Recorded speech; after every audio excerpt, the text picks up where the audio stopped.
కొత్త రేషన్ కార్డుల జారీపై మంత్రి శ్రీధర్ కీలక ప్రకటన చేశారు. జీహెచ్ఎంసీ పరిధిలో ప్రజాపాలన నిర్వహణ ఏర్పాట్లపై అధికారులతో శ్రీధర్ బాబు సమీక్ష నిర్వహించారు. ఈ సందర్భంగా ఆయన మాట్లాడుతూ రేషన్ కార్డుల విషయంలో గత బీఆర్ఎస్ ప్రభుత్వం నిర్లక్ష్యం చేసిందని తెలిపారు.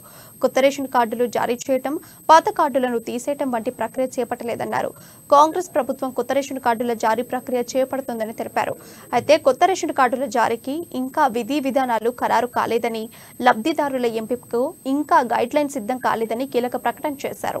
ఆశాబహుళ డాటా సేకరణ కోసమే దరఖాస్తులు స్వీకరిస్తున్నామని చెప్పారు. చాలా సంవత్సరాల నుంచి గత ప్రభుత్వం రేషన్ కార్డులు ఇయ్యలే, రేషన్ కార్డులో పేర్లను అడిషన్ చేయలే, డిలీషన్ చేయలే. 10 సంవత్సరాల కాలం పాటు మరి ఆ రోజు అబ్బాయి అమ్మాయి పుడితే వాళ్ళ పేర్లు ఈ 10 సంవత్సరాల తర్వాత కూడా రేషన్ కార్డులో లేదు.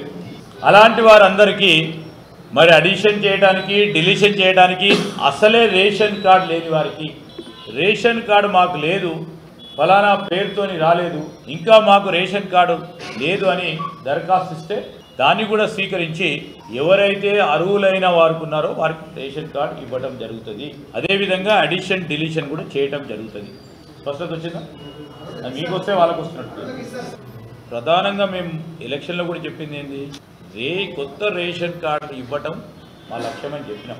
కొత్త రేషన్ కార్డు ఇచ్చే కార్యక్రమమే మొదటగా చేస్తాం మేము.